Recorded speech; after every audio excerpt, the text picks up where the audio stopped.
My parents said I wasn't invited to my brother's wedding after I gifted him a house worth $770,000. It's only for the closest family, my brother laughed. So while the wedding was going on, I sold the house. What the bride did when they arrived at the house made everyone fall silent. You're not on the list, my brother said, about his own wedding in the house I bought him. That sentence cost him $770,000. It cost my father a daughter, and it cost me the last shred of hope that my family would ever see me as one of them. But what they didn't know, what nobody at that 200-guest reception knew, was that the roof over their heads still had my name on it, and I had just signed it away to someone else. Before I go on, please take a moment to like and subscribe, but only if you genuinely connect with this story. Drop your location and local time in the comments. I'd love to know where you're watching from. My name is Sierra, I'm 31, and this is the story of how I lost a family and found myself. Now let me take you back 17 years, to the day my mother died and everything changed. My mother died on a Tuesday in October. I was 14. She had been sick for 2 years, ovarian cancer, and by the end she weighed less than I did. But she never stopped being the strongest person in the room. My mother was the only one who treated us the same. Dalton got a new bike, I got a new bike. He got help with homework, I got help with homework. She didn't believe in favorites, she believed in fairness.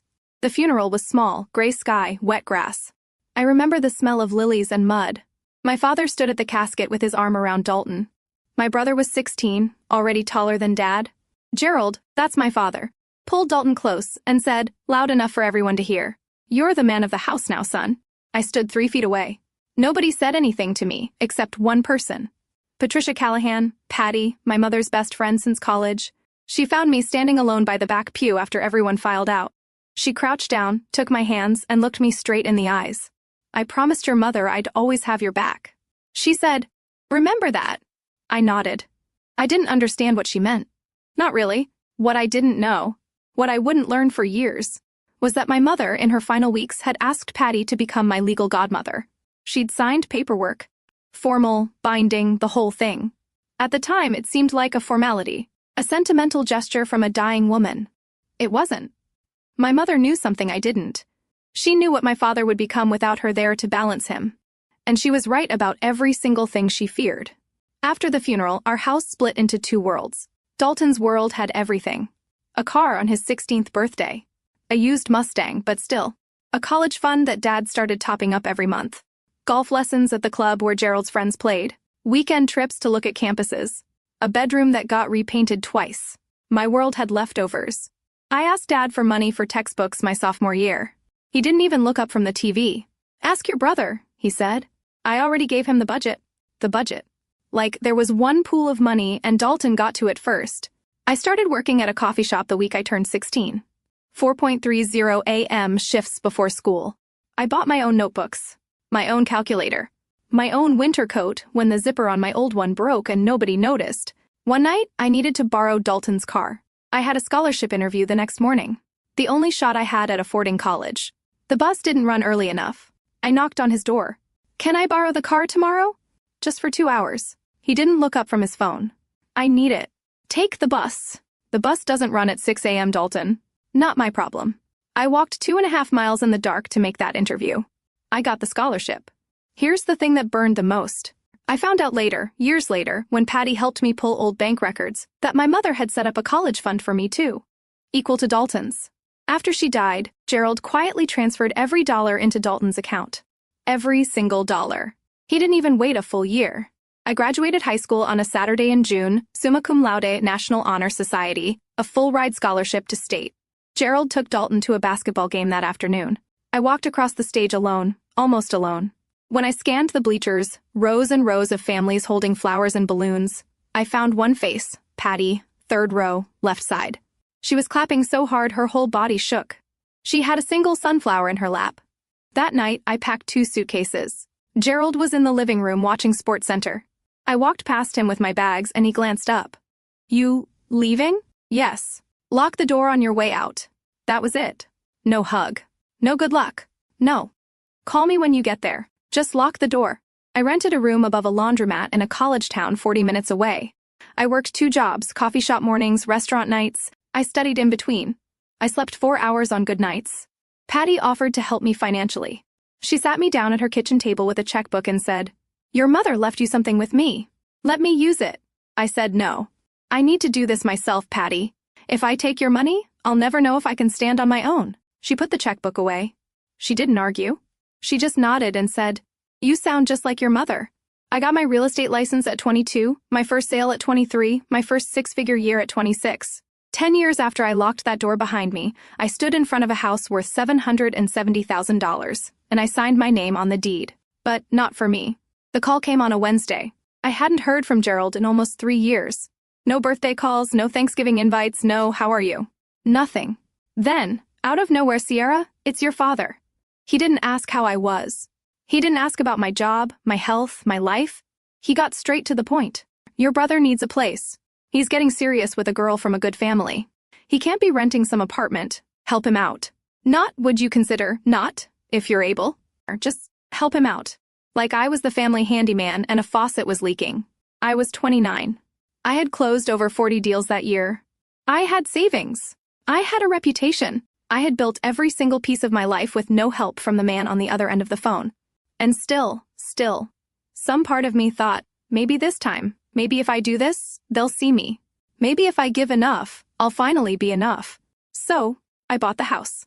A 4-bedroom colonial in a nice suburb, new roof, big yard, $770,000. I kept the deed in my name. That was the one thing I did right. And it wasn't even my idea. Patty sat across from me the day I told her. She didn't yell.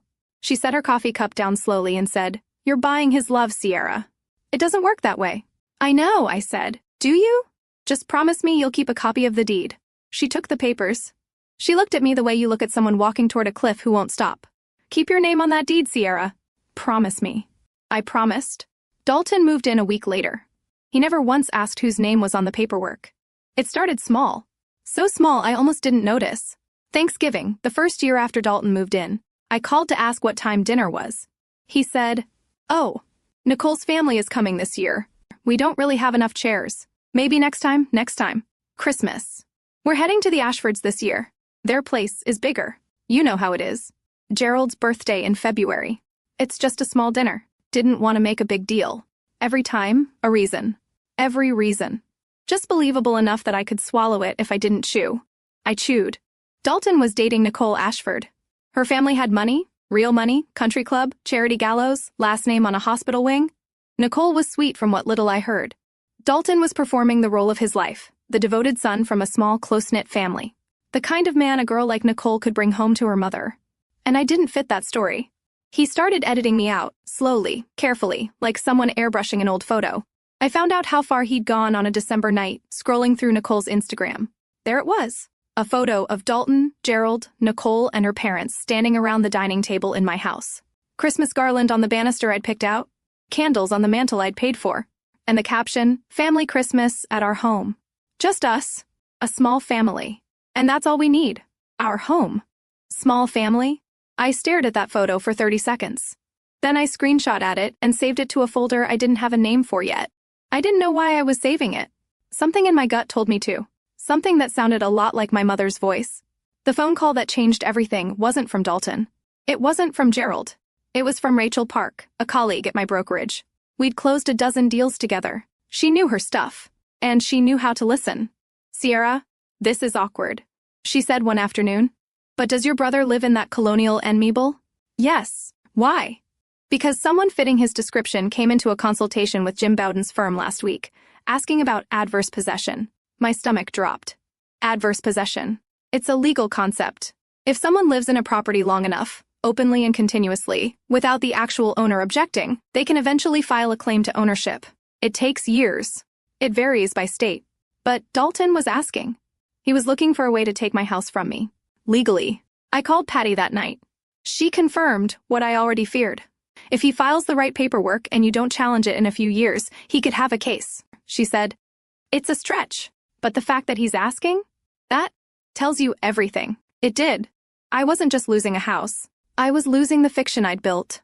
That somewhere underneath the silence and the excuses, my family still wanted me. That the house was a bridge, not a transaction. That blood meant something. But I didn't act. Not yet. There was one more test. The wedding. Dalton and Nicole had gotten engaged in January. The wedding was set for June. 200 guests. I told myself, if he invites me, there's still hope. If he includes me in the biggest day of his life, then maybe. I was wrong about all of it. The invitations went out in March. 200 of them. Not one had my name on it. I found out from Karen Webb, my oldest friend.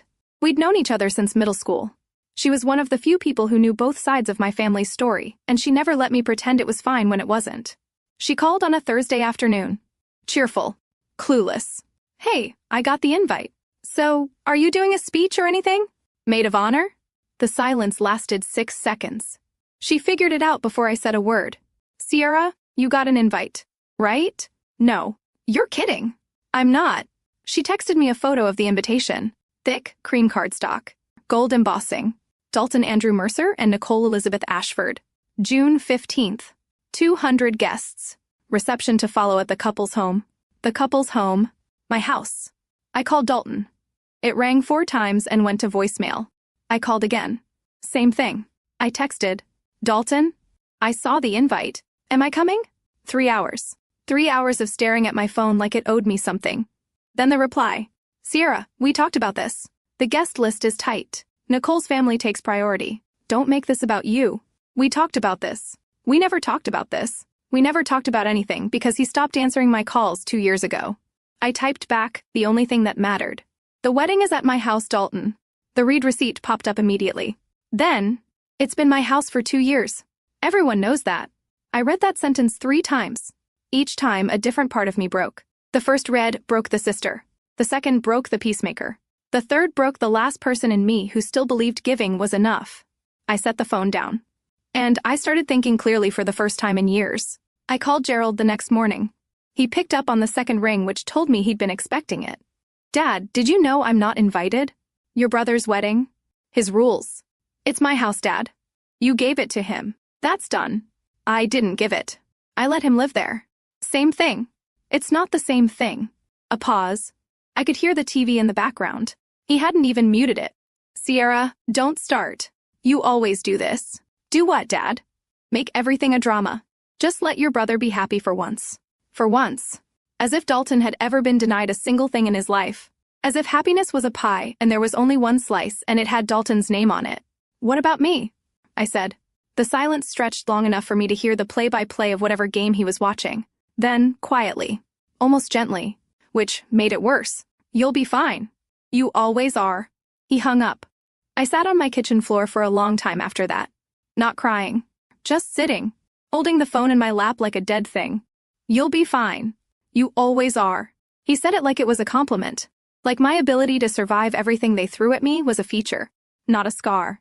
Like the fact that I always landed on my feet meant it was okay to keep pushing me off the ledge. That sentence, 6 words, was the cruelest thing my father ever said to me. Not because it was angry, because it was calm. Because he believed it. Because in his mind it was permission. Permission to never show up for me again. And he never did. I did something I'm not proud of. I wrote Dalton a long message. Not angry, not begging. Just honest. I told him everything. Every holiday I missed. Every call he didn't return. Every time I made an excuse for him because the truth was too heavy. I told him about the college fund Dad took from me. I told him I bought that house because I thought it would bring us closer. I asked him one question. Do you actually want me out of your life? Or have you just been too comfortable to notice I'm still here? He read it. The little check mark turned blue. He didn't reply. 2 days later, my phone buzzed. A number I didn't recognize. Hi, Sierra. This is Nicole. My chest tightened. Dalton told me you've been pressuring him about the wedding. I understand you feel left out. But this is our day. Please respect our wishes. Then a second message. We appreciate the house. But don't use it as leverage. I read that twice. Don't use it as leverage. Dalton hadn't just excluded me. He'd built a story. In his version, I was the difficult sister. The one who couldn't let go. The one who dangled money to control people. He'd flipped it. Turned me from the person who gave everything into the person who used everything. And Nicole believed him. Why wouldn't she? She'd never met me. She didn't even know I existed until I became a problem. I put my phone on the counter. I stared at the ceiling. I didn't cry. For the first time in my life, I didn't cry. Something shifted behind my ribs. Not anger. Not sadness. Something colder. Quieter. Something that felt like the lock clicking shut on a door I'd been holding open for 17 years. I opened my laptop. I looked up Russell Tate's phone number. Patty didn't say, "I told you so." I called her at 9 that night. I told her everything. The invitation, the texts, Gerald's 6 words, Nicole's message. I told her what Dalton had been telling people. I told her about the adverse possession inquiry. I said the thing I'd been afraid to say out loud. "I think I've been a fool, Patty." She was quiet for a moment. "Then, you weren't a fool. You were a daughter who loved her family. That's not weakness, Sierra. That's who your mother raised." I pressed my fist against my mouth to keep steady. "The deed."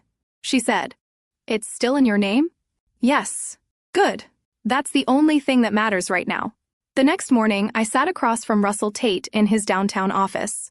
He was Patty's former colleague, mid-50s, reading glasses on a chain, the kind of lawyer who speaks like he's billing by the syllable but means everyone. He reviewed the documents for 20 minutes. Deed, property records, tax filings, all in my name. No lease agreement with Dalton. No rental contract. No written permission of any kind. Russell looked up. "Who's been paying the property taxes?" "I have. Every year. Mortgage. Paid in full at closing. It's mine. Free and clear." He took off his glasses. "Miss Mercer, your brother has no legal claim to this property. No lease. No contract. No equitable interest. Legally, he's a guest in your house. Nothing more. A guest." Dalton had been living in a $700,000 home, throwing Christmas parties and planning his wedding there, telling everyone it was his. And legally, he was a guest. I asked Russell one question. "If I sell it, can he stop me?" "No." That word sat in the room like a stone dropped into still water. Karen called me 2 days later with something that knocked the wind out of me. "I need to tell you something," she said. "I was at the engagement party last month, the one at the Ashfords Club. I hadn't been invited to that either, obviously. Dalton gave a toast. He thanked Gerald, called him my only family. And when Nicole's uncle asked if he had siblings, Karen paused. He said, 'Just me, only child.'" I closed my eyes. "Sierra, are you there?"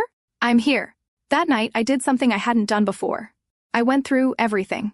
Nicole's social media, Dalton's, every photo, every tag, every comment from the past 2 years. Nicole's feed. Vacations with Dalton, dinners with Gerald, holidays at the house. Not a single photo of me, not one mention. Dalton's feed. He'd gone back and deleted, or cropped. Every old family photo that included me. Birthday parties, Thanksgivings, even our mother's memorial service. In every image I was simply gone, like I'd been cut out with scissors. Then I found the post that made my hands shake. Nicole, 6 months ago. A photo of Gerald at the dining table laughing, wine glass raised. The caption, "So grateful for Dalton's dad, Gerald. The sweetest father-in-law. Just us. A small family. And that's all we need." But the post that shattered me was older. Dalton, responding to a comment under a photo of the house, or someone had written, "Beautiful place.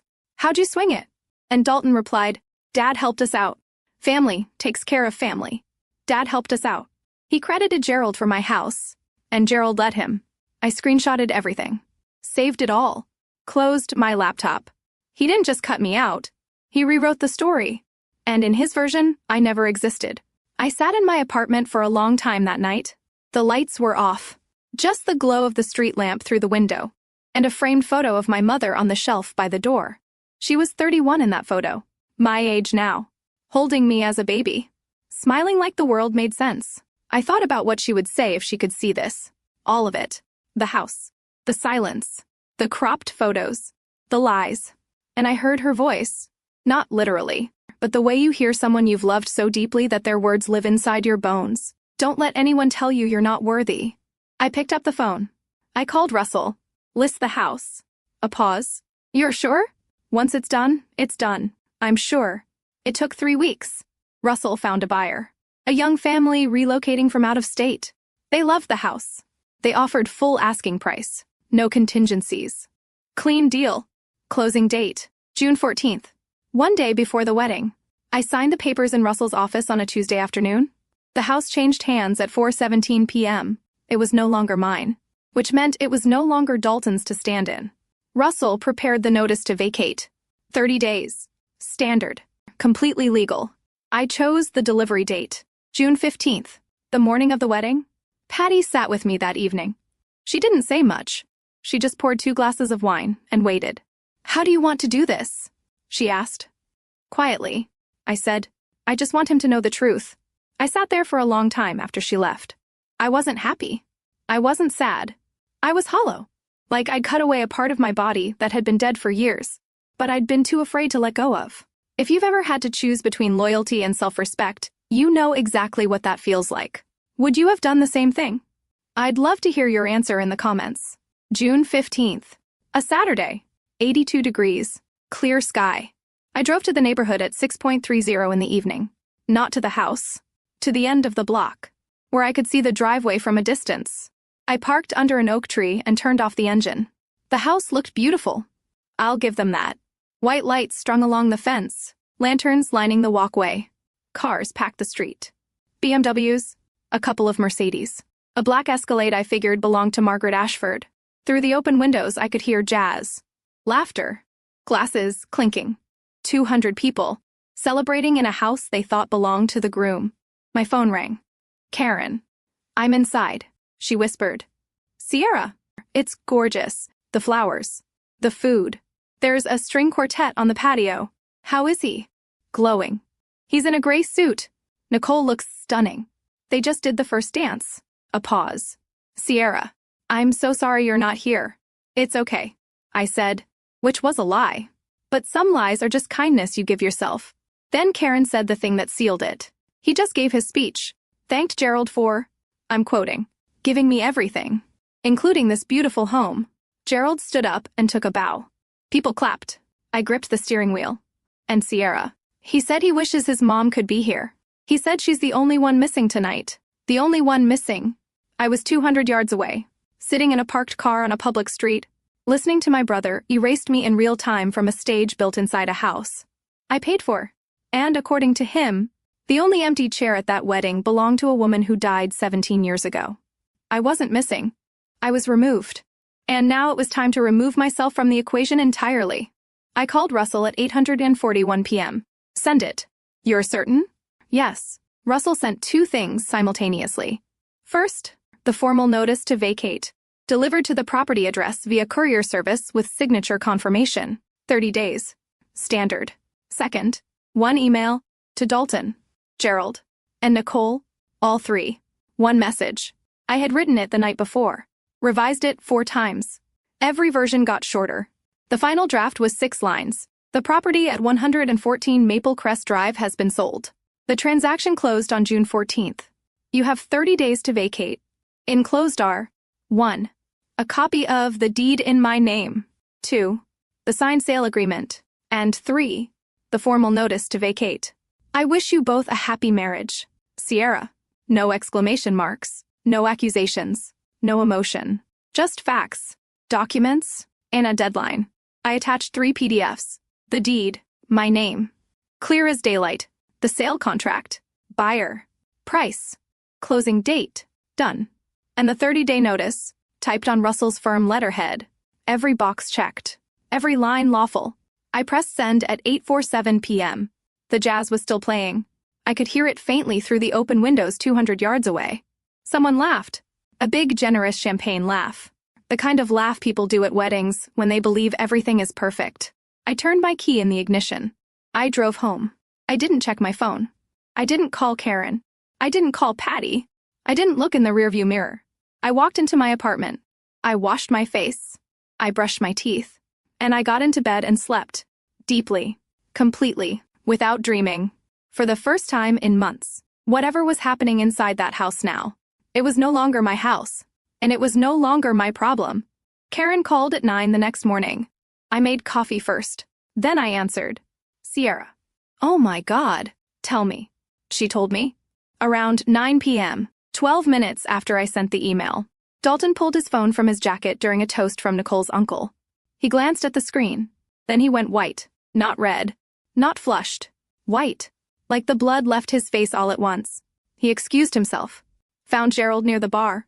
Karen was close enough to hear Gerald say, "What do you mean sold?" Then Dalton hissed something she couldn't catch. And Gerald's jaw tightened like a wire pulled taut. They moved to the hallway. The argument was quiet. Controlled. The way men argue when they're surrounded by people they need to impress. But the body language screamed. Gerald jabbing his finger toward the floor. Dalton pressing his palm against the wall like he needed it to stay upright. Nicole noticed. Of course she did. It was her wedding. She walked over in her white dress and touched Dalton's arm. "What's wrong?" "It's nothing. You look like you're going to be sick." She saw the phone in his hand. She took it. She read the email. The hallway got very quiet. "Who is Sierra Mercer?" Nicole said. Dalton's mouth opened. Nothing came out for 3 full seconds. Then, nobody. Nicole looked at the attachment. The deed. My name. The address they were standing in. The deed says Sierra Mercer. "You told me this was your father's house." Dalton reached for the phone. Nicole pulled it back. Margaret Ashford appeared at the end of the hallway. Silk dress. Pearl earrings. A face that could read a room from 40 feet. "What's going on?" she said. Nicole turned the screen toward her mother. Margaret read. She looked at Dalton. She looked at Gerald. Then she picked up her clutch and walked toward the front door. Margaret didn't leave. She stopped at the front door, turned around and walked back. That was worse. She stood in front of Dalton. In the foyer, where the string quartet had been playing 10 minutes earlier and a dozen guests were now pretending not to watch. "My daughter asked you a simple question," Margaret said. "Who is Sierra Mercer?" Dalton ran a hand through his hair. He tried a smile. It didn't land. It's complicated. She's a distant relative." Karen stepped forward. "She told me later she hadn't planned to. But she'd had 2 glasses of champagne and 17 years of watching me get erased, and something in her just broke." "She's his sister," Karen said. "His younger sister. And she's the one who bought this house." The room went silent. Not movie silent. Real silent. The kind where you can hear someone's shoe shift on the hardwood floor. Margaret looked at Gerald. "You have a daughter?" Gerald straightened his shoulders. "Old habit. This is family business. It became my family's business the moment my daughter married into your lies." That word lies landed like a slap. Gerald flinched. Physically flinched. I'd never seen him flinch at anything in my life, and I wasn't even there. But Karen described it so precisely I could see it. Nicole stood between her mother and her husband. With a look Karen described as someone watching their house burn in real time. She turned to Dalton.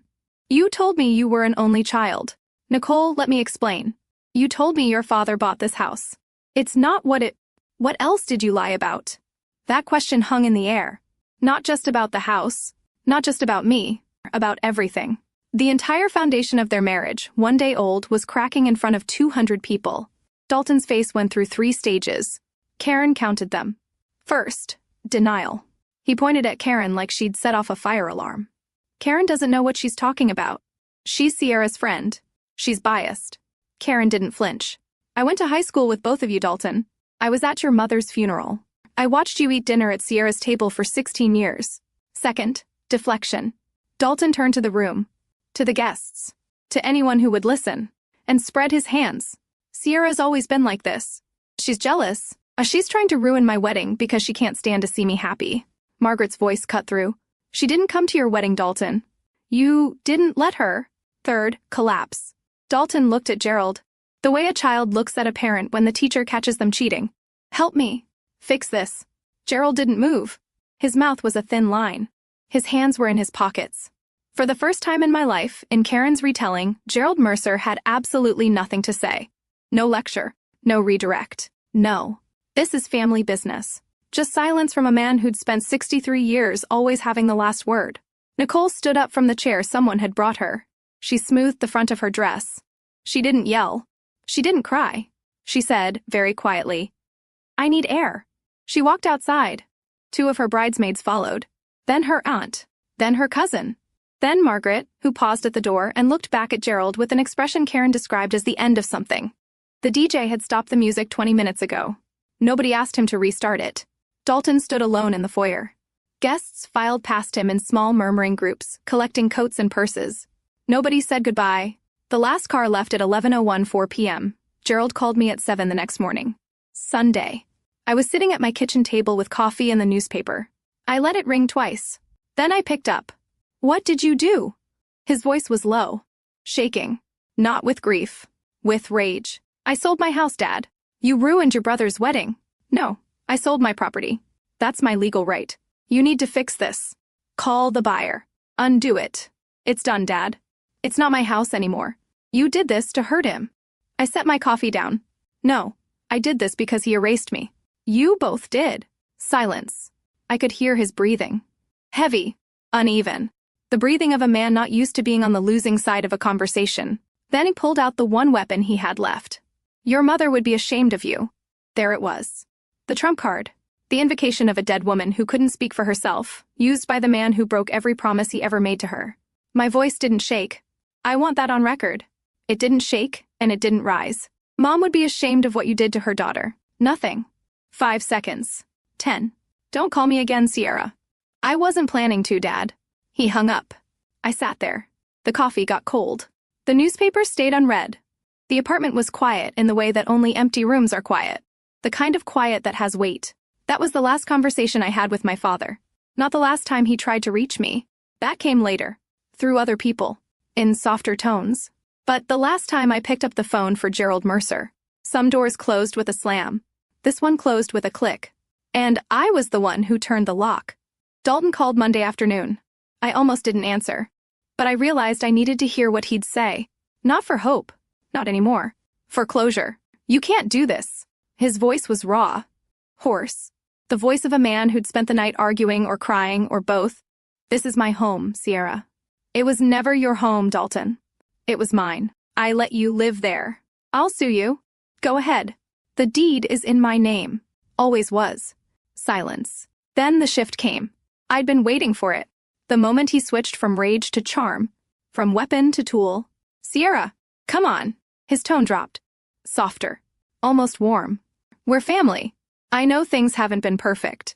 But we can work this out. I'll talk to Nicole. We'll have you over for dinner. We can... You told your wife I don't exist. The sentence sat between us like a wall.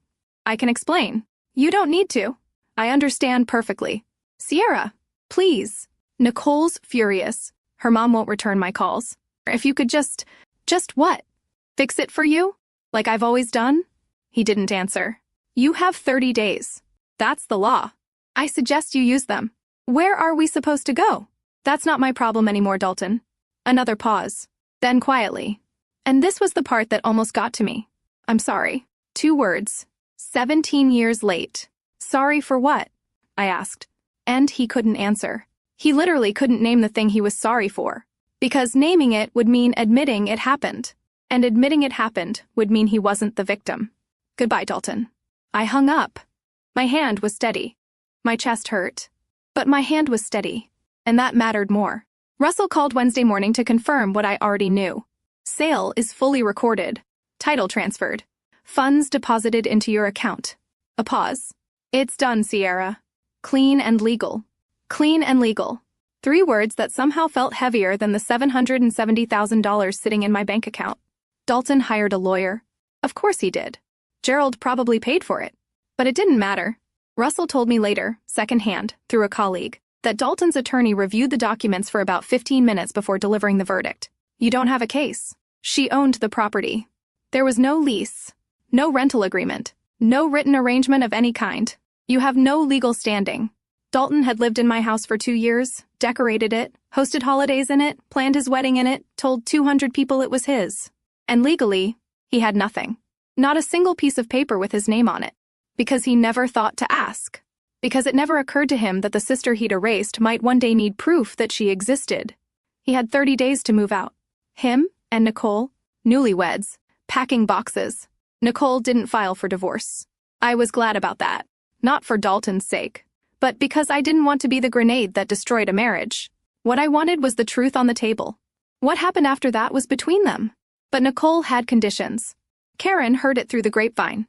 Couples therapy, full financial transparency, and a conversation with me. The last one was up to me. Nicole reached out through Karen. Tell her I appreciate the offer, I said. But not yet. Maybe not ever. That's my choice. It was the first time in my life I'd made a decision about my family without wondering if they'd approve. It felt like breathing after holding my breath for 17 years. Here's the thing about 200 witnesses. You can't put the truth back in the bottle. Within a week, the story had traveled through every circle Dalton and Gerald had spent years carefully curating. The country club. The neighborhood. Gerald's golf for some.